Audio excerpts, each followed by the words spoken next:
दोस्तों, mechanical seal की fitting करते समय हमें ये दो बातें हमेशा ध्यान में रखनी है और ये बातें आपको इंडस्ट्री में कोई नहीं बताएगा। तो वीडियो अच्छी लगे तो किसी एक स्टडी ग्रुप में जरूर शेयर करें। So let's start. दोस्तों, ये एक सेंट्रीफ्यूगल पंप है।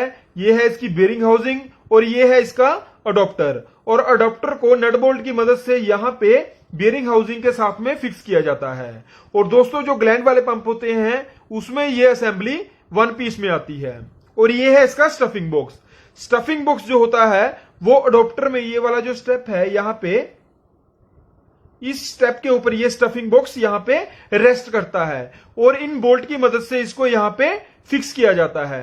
और स्टफिंग बॉक्स में लगता है यहाँ पे स्टेशनरी पार्ट, जो मैकेनिकल सील का स्टेशनरी पार्ट होता है वो स्टफिंग बॉक्स में यहाँ पे फिक्स किया जाता है।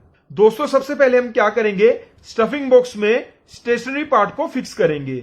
स्टेशनरी पार्ट के आउटर में या फिर रिंग दिया जाता है या फिर यहाँ पे टेफ्लॉन की टैकिंग दी जाती है। तो हमको स्टेशनरी पार्ट को इंस्टॉल करते समय ध्यान में रखना है कि ये जो पैकिंग या फिर रिंग है ये इस स्टेप के ऊपर, ये जो प्लेट है इस सरफेस के ऊपर ये प्रॉपर रेस्ट किया है या फिर नहीं।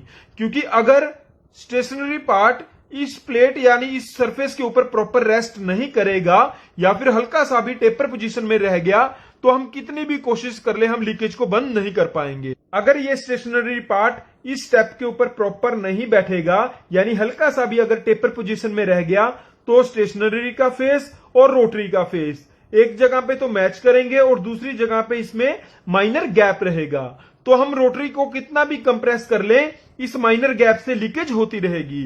तो स्टेशनरी पार्ट को इंस्टॉल करते समय हमको ध्यान में रखना है कि इसका जो फेस है वो बिल्कुल स्ट्रेट पोजीशन में होना चाहिए और ये जो स्टेशनरी पार्ट है वो इस स्टेप के ऊपर प्रॉपर रेस्ट करना चाहिए। चाहे पंप आप एसिड के लिए यूज कर रहे हैं या फिर किसी दूसरे प्रोडक्ट के लिए यूज कर रहे हैं, आपने इस बात को ध्यान में रखना है कि अडॉप्टर का ये वाला जो फेस है, ये वाला फेस जिसके ऊपर ये स्टफिंग बॉक्स ने रेस्ट करना है, इस फेस को आपने एमरी पेपर के साथ में अच्छे से क्लीन करना है। क्योंकि होता क्या है, जो पंप एसिड में यूज किए जाते हैं उनमें ये ज्यादा दिक्कत आती है क्योंकि उनमें क्रोजन होने के कारण यहाँ पे इस स्टेप के ऊपर पपड़ी सी जमा हो जाती है।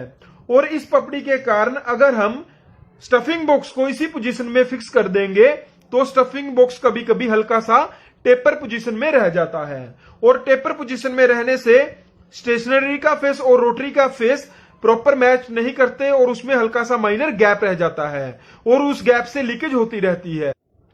एसिड में जो पंप यूज किए जाते हैं उसमें स्टफिंग बॉक्स ज्यादातर पीपी का होता है या फिर टेफ्लॉन मटेरियल का होता है। तो यहां पे तो कोई क्रोजन होने के चांस नहीं है इस फेस पे, मगर ये जो अडॉप्टर होता है ये होता है स्टील का और यहां पे क्रोजन होने के कारण पपड़ी जमा हो जाती है। तो स्टफिंग बॉक्स को यहां पे लगाने से पहले हमको इसको अच्छे से क्लीन कर लेना चाहिए। दोस्तों, ये प्रॉब्लम मैं ऑलरेडी फेस कर चुका हूं इसीलिए आपके साथ शेयर की है। और अगर आप पंप किसी दूसरे प्रोडक्ट के लिए यूज कर रहे हो तो वहां पे स्टफिंग बॉक्स या फिर स्टील का होगा या फिर सीआई का, तो वहां पे भी हमने स्टफिंग बॉक्स के इस फेस को अच्छे से क्लीन करना है एमरी पेपर के साथ में, ताकि ये स्टफिंग बॉक्स इस स्टेप के ऊपर अच्छे से रेस्ट कर सके। तो दोस्तों, आज की वीडियो का क्वेश्चन है आपके लिए, which part of the mechanical seal rotates with shaft? Mechanical seal का कौन सा पार्ट पंप की शाफ्ट के साथ रोटेट करता है? तो जल्दी से अपना आंसर कमेंट करके बताएं और अगर आप हमारे फेसबुक पेज पे पहली बार आए हैं तो हमारे पेज को फॉलो जरूर कर लें।